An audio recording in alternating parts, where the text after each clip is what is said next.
자, 최근에 이제 이런 질문들이 좀 많아가지고 제가 겸사겸사 한번 만들어 봤습니다. 중국발 금융위기가 올 것 같습니다. 그래도 집을 사야 됩니까? 라는 질문이 좀 있더라고요. 그래서 제가 한번 이야기를 해보려고 합니다. 결론은 사야 됩니다. 살 수 있다면 사세요. 무주택자분들의 걱정은 제가 이제 몇 년 동안 이제 유튜브도 해보고 교육도 해보고 하면서 항상 똑같아요. 뭐냐면 지금이라도 집을 사야 할까요? 라는 질문입니다. 이 질문은 하락장이든 보합이든 상승장이든 항상 동일하거든요. 지금이라도 집을 사야 될까요? 그러면 도대체 이 걱정의 근원이 뭘까? 이거를 얘기를 해보려고 하는 겁니다. 지금이라도 집을 사야 할까요? 라는 이 질문을 파고 들어가 보면은 반대로 이거죠. 제가 좀 옛날에 샀으면 좋았을 텐데 왜 지금까지 안 샀을까요? 왜 지금까지 안 샀을까라는 이 근본적인 그 마음이 깔려 있기 때문에 지금이라도 집을 사야 되는 건가요? 라는 질문이 나오는 거예요. 3년 전에 샀으면 이런 질문을 할 이유가 없잖아요. 그런데 많은 분들이 이렇게 말하잖아요. 그러면 이렇게 대답합니다. 아니, 내가 집을 안 산 거예요? 제가 못 샀지? 아니, 제가 3년 전에도 집을 사려고 했습니다. 그런데 그때는 제가 돈이 없었어요. 그때는 제가 사회초년생이었습니다. 그래서 집을 못 샀습니다. 그래서 그때는 돈이 없었어요. 근데 이제 돈을 모았단 말이죠. 돈도 모으고 열심히 살았어요. 그랬는데 이젠 어떻게 됐죠? 너무 올라버려가지고 못 사게 됐다는 겁니다. 다들 이렇게 생각을 하실 거예요. 근데 이거는 정확한 해석은 아닙니다. 예전이라고 해서 집을 못 사는 시절은 아니었어요. 다 살 수 있었거든요. 근데 이게 달랐죠. 내가 생각하는 기준이 너무 높았던 거예요. 왜냐면 특히 과거에 5년 전만 해도 막 미분양도 많고, 그리고 집값은 막 정책이었죠.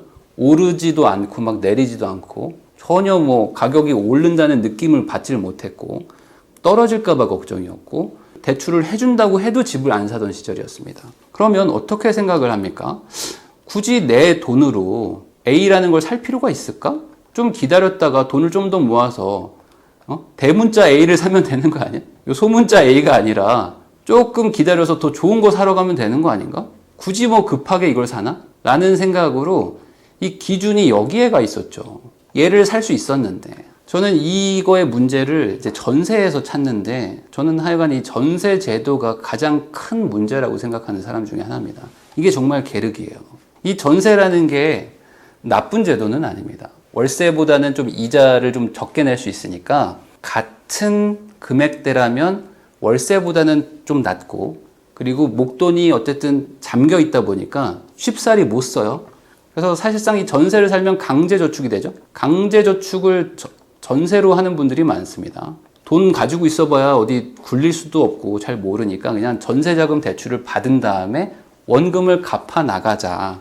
그러면 2년 뒤에는 목돈이 생긴다라고 하면서 저축 용도로도 전세를 써요. 그런데 이게 변질됐죠. 뭐냐면 내 능력에 맞게 작은 싼 전세를 살아야 되는데 대출도 잘해주고 이자도 싸고 하니까 조금 더 좋은 집으로 갈까? 라는 개념이 생겨요. 원래는 이 소문자 A 집에서 전세를 살아야 되는데 대문자 A 집에서 삽니다. 전세를 여기서 시작해요. 그리고 여기서 살아보니까 좋거든. 그러니까 이 집이 내 기준이 되는 거예요. 그러니까 이 집을 살려고 돈을 모으기 시작하죠. 근데 얘가 올라버려. 그러니까 집을 못 산 거잖아요. 그래서 이게 전세 제도가 참 좋은데 반대로 참 나쁜 제도다. 사람을 내 능력 대비 너무 좋은 집에서 살게 해주는 제도여서 이 부부가 시작하는 거를 조금 첫 단추를 잘못 깨는 거죠. 내가 과거에 30평대를 살고 싶은 분이었다면 20평대는 충분히 살 수 있었을 거예요. 전세금에 조금 더 보태면 아마 20평대는 샀을 겁니다. 그리고 내가 서울에 살고 싶었다면은 그 돈을 가지고 조금 더 모았으면은 경기도에는 충분히 살 수 있었어요. 물론 출퇴근이 조금 더 힘들고 내가 살던 그 기반에서 조금 더 멀어지긴 하지만 못 사는 집은 없었을 거예요. 분명히 살 수 있었거든요. 근데 내 기준이 경기도가 아닌 서울이었고 20평대가 아닌 30평대였죠. 자, 그러면 사람들은 계속 이런 대화를 한다는 것 자체가 누군가는 이런 실수를 반복하고 있는 거 아닙니까? 그럼 이런 실수를 왜 반복하는 건가 도대체? 그게 아까 말한 전세가 불러오는 자기 객관화의 부재입니다. 보통 우리나라는 전세가가 집값의 한 5, 60% 정도밖에 안 되는 나라입니다. 일시적으로 조금 더 전세가 뭐 높아지는 경우는 있지만 보통 집값의 한 절반에서 절반 조금 더 넘어요. 그러니까 나는 전세 5억에 살면서 실제로는 10억짜리 집에 가서 살죠. 전세는 5억이지만 집값은 10억인 집에서 삽니다. 그러니까 좋은 집에서 살죠. 그러니까 나를 객관적으로 보면 나는 5억짜리 집에서 거주를 해야 되는 사람인데 10억에 가서 사니까 10억짜리 집에 걸맞는 생활을 해요. 그리고 경제력이라는 거를 판단을 하지를 못하죠. 대부분 이 경제력을 자가 판단을 잘 못합니다. 어떻게 생각하냐면 앞으로 연봉은 올라갈 거고 상여금도 받을 거고 보너스도 받을 거고 맞벌이도 할 거고 뭐 이런 식으로 생각을 하는 분들이 생각보다 많아요. 내 경제력이 명확하게 얼마냐, 나는 얼마짜리 집에 살 수 있느냐, 이거를 잘 모른단 말이죠. 그래서 제가 그 클래스 101 수업에서도 이거부터 얘기합니다. 나를 객관화를 시켜야 된다. 안 그러면 집을 못 사는 거예요. 현금 3천만 원 있는데 3억짜리 사고 싶어요. 이런 분들도 되게 많고요. 저는 그냥 강남에 사는 게 꿈입니다 라는 외벌이 부부도 많습니다. 부모님 도와줄 돈 있나요? 없어요. 그런데 강남에 가서 어떻게 삽니까? 어떻게 잘하면 되지 않을까요? 요즘에 스마트 스토어도 있고 뭐 창업도 있고 하면 어떻게 되지 않을까요? 그런데 이건 이분들을 탓할 수가 없어요. 왜냐면 이걸 누가 알려주는 적이 없어요. 이걸 누가 알려준 적이 없습니다. 우리나라 정규 교육 과정에서 한 번도 이걸 알려준 적이 없어요. 자, 너는 월급이 얼마기 때문에 너 월급이면은 이 정도 집에 가서 살아 라고 알려주질 않아요. 아무도 안 알려줘. 그러니까 배운 적이 없는데 어떻게 압니까? 유일하게 알려주는 분이 있어요. 누구냐? 부모님 정도 됩니다. 부모님. 부모님들 정도만 겨우 이제 사회 초년생 정도 되면은 조금 알려줘요. 어떻게 알려주시죠? 자, 영식아, 둘이서 착실하게 전세 살면서 돈 모아. 그래가지고 청약 넣으면 돼. 거의 85%는 요런 대답을 들으실 겁니다. 부모님도 배운 적이 없거든. 부모님 세대는 그냥 청약 받아서 뭐 집 사고, 뭐 돈 착실하게 모아가지고 집 사고, 요런 것들을 해보신 분들이에요. 그러다 보니까, 청약해 하면 돼. 전세 열심히 살면 돼. 둘이서 착실하게 모으면 돼. 애는 꼭 둘 낳아야 된다. 큰딸, 작은 아들. 그렇게 해야 100점 만점에 120점이죠. 그런 대답을 해주고 그게 정답인 줄 아는 분들이 너무 많아요, 세상에는. 알려주는 사람이 없다. 그래서 부모님도 잘 모르고요. 친구들도 잘 몰라요. 당연하죠. 친구들이 뭐 집 산 사람이 어딨어. 그리고 우리 부부도 몰라. 우리도 우리가 얼마짜리 집에 살아야 되는지를 몰라요. 제가 예전에 친구가 뭐 이렇게 헤어지고 그러면 위로했던 멘트가 떠올랐어요. 이거를 얘기를 할 때. 뭐냐면 이런 얘기들 많이 하죠. 남자도 그렇고 여자들도 많이 얘기합니다. 세상의 반은 여자야.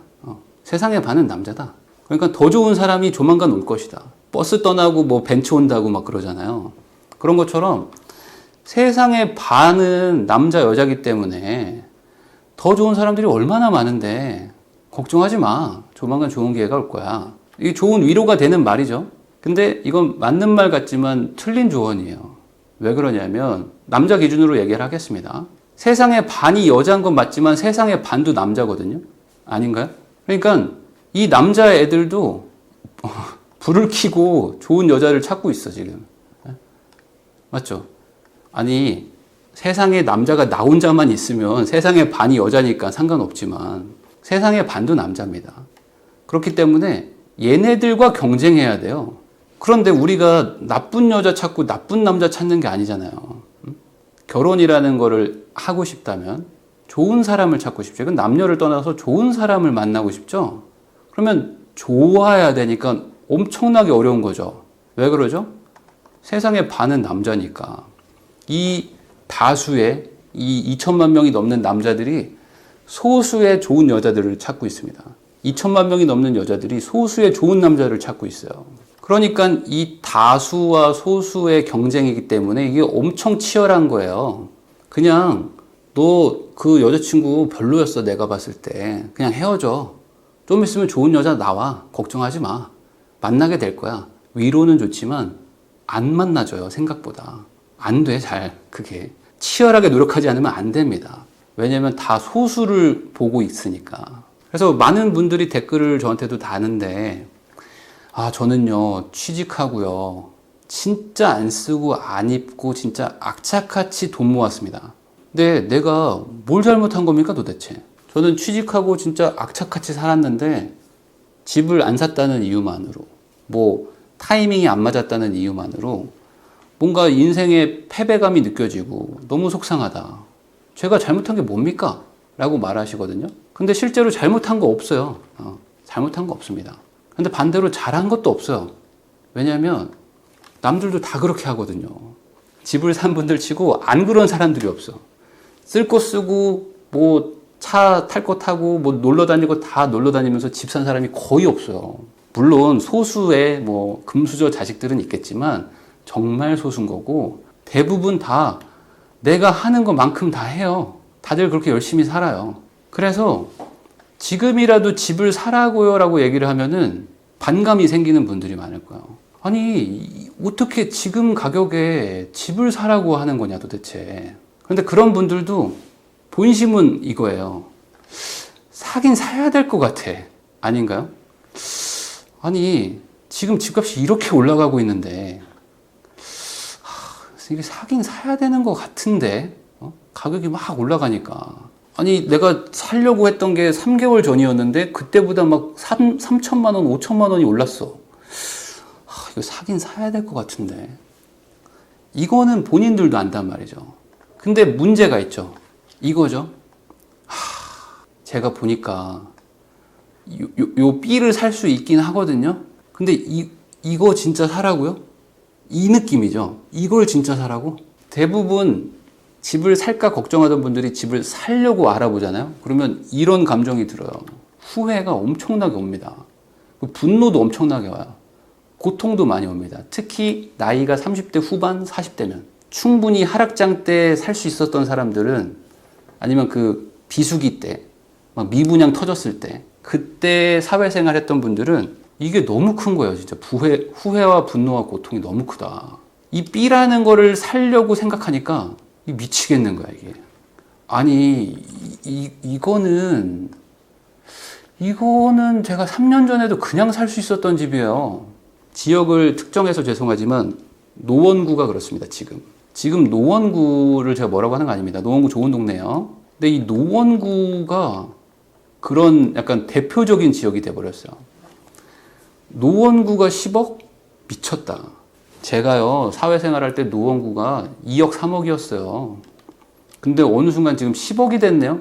근데 그 동네 사람들은 10억도 싸다고 그러고 있어요. 이게 말이 됩니까? 후회, 분노, 고통. 근데 사야 될 것 같아. 그래서 사보려고 하니까 노원이 3년 전에 얼마였더라 했더니 4억이야. 근데 지금 10억이네. 근데 옛날에 내가 전세 5억에 살고 있었거든요. 야, 이걸 내가 노원에 갈 거였으면 내가 이 고생 안 했지 라는 생각이 막 든단 말이죠. 노원구 좋은 동네입니다. 노원구 앞으로 좋아질 거예요. 그래서 이제 와서 이걸 사? 미치겠는 거야, 이게. 미치겠어요, 이게. 내가 뭔가 잘못 산 것 같아. 아무리 봐도. 아니, 그냥 3년 전에 4억 주고 사면 되는 거를 이제 와서 10억 주고 산다니까 이거 말이 안 되는 것 같은 거거든요. 근데 지금이 어떤 시장이냐면 한 달에 1%씩 올라가요, 지금. 한 달에 1%씩. 이거는 정말 대상승장이거든요. 말도 안 되는 상황이에요. 이게 정말 심각하게 올라가는 상황이에요, 이게. 심각한 수준입니다, 지금. 그러니까 안 사는 게 이상한 건 맞아요. 여러분들. 주식도 이렇게 올라가는데 안 사면 뭐라고 그래요? 너 왜 안 사고 있어? 라고 하잖아요. 삼성전자 9만 전자, 10만 전자 간다고 할 때 어땠어요? 삼성전자 안 사면 바보 소리 들었잖아요. 야, 100만 원 가지고 삼성전자 사. 그럼 치킨값 나와. 이럴 때였잖아요. 그런데 이 대상승장이 지금 4년째 가고 있습니다. 작년에 집값 고점입니다라고 한 뒤로 지금 20%가 더 올라갔어요. 그러니까 이 상황에서 안 사는 건 이상한 거죠. 대상승장이니까. 샀다가 팔아도 되는 거니까. 그런데 안 삽니다. 왜냐? 샀다가 떨어지면 어떡하죠? 제가 고점 잡았으면 어떡하죠? 지금 사자마자 폭락하면 어떡하죠? 이런 걱정들이 있죠? 근데 그거는 제가 봤을 땐 근본적인 그 질문은 아닌 것 같아요. 내가 4억짜리를 10억 주고 산다? 이건 좀 아닌 것 같거든요. 이건 아닌 것 같아, 아무리 봐도. 그러니까 어떻게 하냐면 안 살 이유를 찾아요. 이렇게 가는 분들이 생각보다 많습니다. 안 살려고 그래. 그러니까 뭘 사야 될까요? 라고 노력하는 게 아니고 안 사려는 노력을 해요. 안 사려는 노력. 요번에 헝다 사태 뭐 나왔잖아요. 그리고 뭐 금리 인상 나왔잖아요. 그러니까 인터넷에는 어떤 일이 일어나죠? 드디어 폭락 신호가 터졌습니다. 이제 폭락 시그널 발표 났군요. 기뻐합니다. 사람들이 기뻐해. 자, 이제 드디어 박살 나는군요. 이제 뭐 나라 망하겠군요. 이제 중국 망하겠군요. 이제 뭐 다 박살 나겠군요. 하면서 기뻐하는 사람들이 나타나요. 그럼 잘 한번 생각해 봅시다. 이게 뭐 정상적인 사고방식입니까? 여러분들? 아니, 이게 정상적인 사고방식이 맞는 거예요? 야, 이제 드디어 나라 망하겠군요. 너무 기분 좋다. 막 하는 거예요. 야, 이제 IMF 또 온다. 너무 기분 좋다. 야, 이제 전 세계적인 이제 금융위기가 올 겁니다. 나이스. 뭐 이런단 말이에요, 사람들이. 자, 헝다 그룹이요. 지금 부채가 막 360조래요. 여기 지금 이제 무너지면요. 이제 중국발 이제 금융위기가 터져가지고 막 박살 날 겁니다. 이제 막 아크로 리버파크 뭐 40억에 산 사람 이제 꼴 좋다. 막 박살 나라 막 하고 있는 거예요. 아, 중국발 위기 터지면 진짜 개꿀잼이겠네요. 막 이러는 분들도 있고. 아, 앞으로 금리 5%, 6%까지 가파르게 올려가지고 다 박살 내야 됩니다. 이런 분들 정말 많습니다. 뭐 이런 건 정말 뭐 기본적인 거죠. 투기꾼들 다 죽었네요. 나이스. 제가 본 댓글은 이런 것도 있었어요. 정의는 승리합니다. 이게 정상적인 사고방식인 건지에 대해서 한번 본인도 한번 고민을 한번 해보세요. 정의는 승리합니다라는 걸 여기다 다는 게 맞는 건지. 차라리 나라가 망하는 게 낫다. 그게 정의의 승리라는 겁니다. 근데 문제는 아시겠지만 나라가 망하면 내 직장도 망합니다. 그런데 많은 분들이 또 이렇게 얘기를 합니다. 나라가 리셋 한번 해야 된다. 어쩔 수 없다, 이거는. 지금 너무 과도하게 지금 부의 집중이 일어났기 때문에 나라를 리셋 한번 시킵시다. 그러고 나야 뭐 저한테 기회가 오는 거 아닙니까? 어차피 기회가 없는데 리셋은 시켜야죠. IMF가 오면은 사무직들 다 갈려 나갑니다. 생산직들 다 갈려 나가요. 옛날에는 벼룩시장이라고 있었어요. IMF 때 벼룩시장 들고 다니면서 막 이렇게 동그라미 쳐가면서 전화하신 분들 정말 많죠. 이 경제가 리셋이 되면은 내 직장도 리셋이 되는 거예요. 그러면 여기까지 얘기하면 또 이런 얘기 하시는 분들이 꼭 있습니다. 아니, 그럼 뭐 안 떨어진다는 얘기입니까? 뭐 평생 간다는 거예요? 언젠가는 하락장이 반드시 옵니다. 이건 뭐 당연한 거예요. 언젠가는 옵니다. 근데 그게 지금은 아니라고 생각을 해요. 저는 아직은 하락 징조가 그렇게 많지가 않아요. 지금 능력 대비 과도하게 자산을 늘리는 분들이 있어요. 이런 분들은 위험해요. 제가 아까 시작할 때도 말했지만 지금 본인의 능력 대비 너무 자산을 늘리는 분들도 있어요. 그러니까 이렇게 상승장 때 큰 돈 벌어봐야지라고 하면서 규제가 막 빗발치는데 여기서 그 규제를 피해가면서 돈 벌어보려고 하는 분들이 있거든요. 이거는 위험한 거예요. 이거는. 이 능력 대비 과도하게 자산을 늘리는 거는 하락기 때 하셔야 됩니다. 하락기 때. 지금 능력 대비 과도하게 자산을 늘리는 분들이 있어요. 내 능력은 5억밖에 안 되는데 10억, 15억, 20억짜리 사는 분들이 있어요. 막 갭 투자를 막 해가지고. 이거는 위험한 거예요. 근데 무주택에서 1주택은 그냥 사도 됩니다. 이것까지 고민하실 필요가 없어요. 무주택에서 1주택은 사도 돼요. 지금 같은 대상승장에 아직 하락 기조보다는 상승 여력이 좀 더 있기 때문에 지금은 사도 됩니다. 어떤 분들이 이런 얘기를 합니다. 아니, 영끌해가지고 사면은 위험한 거 아니에요? 영끌해가지고 사면은 위험하다. 근데 걱정하실 필요가 없습니다. 전혀 걱정하실 필요가 없는 게 은행에서 영끌을 못하게 알아서 막아줘요. 사채나 P2P만 안 쓰시면은 영끌을 하고 싶어도 못해요. 영끌을 못하게 알아서 다 막아주고 있으니까 할 수도 없는 시절입니다. 이런 얘기도 해요. 아니, 사봐야 뭐 세금 내고 남는 것도 없던데요? 세금 내고 뭐 재산세 내고 뭐 하면은 이거 왜 삽니까? 떨어질 때까지 기다리면 되지. 어디에 뭐 노숙할 거 아니면 집이라는 건 하나 있어야 됩니다. 근데 많은 분들이 아니, 집값 떨어지면 사면 되죠. 뭐하러 지금 사요? 아니, 노숙할 거 아니면 어딘가 집은 있어야 되잖아요. 다주택자들한테 세금을 더 걷어야 됩니다. 지금도 너무 낮아요. 뭐 미국 대비 보유세가 얼마나 낮은 줄 아세요? 라는 댓글이 정말 많이 달리거든요. 그래서 더 걷어야 됩니다 라고 하는 분들이 정말 많습니다. 근데 제가 몇 번 얘기했지만 다주택자들이 조만간 수금하러 올 거예요. 지금 이 수금하는 거를 이 정책으로 한번 막았거든요. 이 다주택자들이 지금 수금을 못하고 있습니다. 그런데 많이 올랐죠. 근데 이번에 또 수금하러 올 거예요. 조만간에. 2,000원짜리 배추를 이게 막 산지에서는 2,000원인데 막 유통 과정을 거치면은 10,000원이 됩니다. 그래서 이 유통 과정에서 뭐 8,000원을 남겨 먹냐라고 하면서 분노했던 분들이 있을 겁니다. 지금 이 유통 과정에서 세금이나 뭐 규제나 막 정책으로 막 떼가거든요. 이걸 막 떼가요. 그러면 이 배추 재배한 이 농민이 2,000원에 못 팔아요. 3,000원, 5,000원, 8,000원, 10,000원에 팔 수밖에 없어요. 중간에 떼가는 게 너무 많아서. 그러면 이렇게 얘기할 겁니다. 집값 떨어진 뒤에 삽시다. 그냥 전세 살다가 집값 떨어진 뒤에 사면 되는 거 아닌가? 전세 좀 살면 되잖아요. 근데 우리가 못 버틸 가능성이 좀 높아요.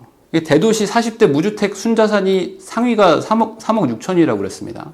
대도시에 사는 40대 분들이 현재 무주택인 경우에는 평균적으로 3억 6천의 순자산이 있습니다. 그 말은 이걸 가지고 전세나 월세로 버텨야 된다는 거예요. 언제까지? 하락이 올 때까지. 그것도 하락이 충분히 와야 되겠죠. 실제로 하락기 초입에 사시진 않을 거잖아요. 이 하락기가 충분히 와야 되니까 꽤 많은 시간을 이걸 가지고 버텨야 됩니다. 이게 쉬운 얘기가 아니에요. 지금처럼 전세가, 월세가 막 상승하는 시기에는 버틸 수 있느냐, 이것도 고민해 봐야 됩니다. 집을 리스크 없이 사고 싶으시죠? 근데 이런 일은 없어요. 집을 리스크 없이 살 수 있는 방법이 어디 있습니까? 없어요. 항상 내려갈 수도 있고 올라갈 수도 있는 게 집입니다. 그래서 한 번은 리스크에 베팅을 하셔야 돼요. 그게 언제입니까? 라고 물어보시잖아요. 저는 이렇게 얘기합니다. 계약갱신 청구권 돌아오기 전에 한 번은 베팅을 할 때가 있다. 한 번은 해야 된다. 저는 계약갱신 청구권 이게 되게 크다고 보는 사람이거든요. 좀 내년이 되게 걱정됩니다. 그렇기 때문에 극단적인 정책들을 지금 검토하고 있는 거고요. 그 부분에서 본인이 명확하게 판단을 해보셨으면 좋겠어요. 계약갱신 청구권 돌아오기 전에 한 번은 리스크에 베팅을 한번 하셔야 될 것 같아요. 안 그러면은 이 이중 가격, 삼중 가격이 어디로 붙을 것이냐. 그리고 그거를 막으려고 정책이 나오면 어떤 일이 일어날 것이냐. 어차피 살 거라면 빨리 사는 게 좋고. 다만 살 수가 없게 해놨기 때문에 본인 능력에 맞춰서 사라. 내 눈에 차지도 않겠지만. 그래서 아직까지는 충분히 사도 괜찮은 가격대라고 저는 생각합니다. 진짜 저는 이게 되게 걱정이다 라는 의견을 가지고 있으니까 이 의견에 동의가 되시는 분들은 연말이 지나기 전에 조금이라도 좀 상대적으로 쌀 때 사는 게 좋지 않을까 라는 생각을 마지막으로 전하면서 영상 마무리하겠습니다.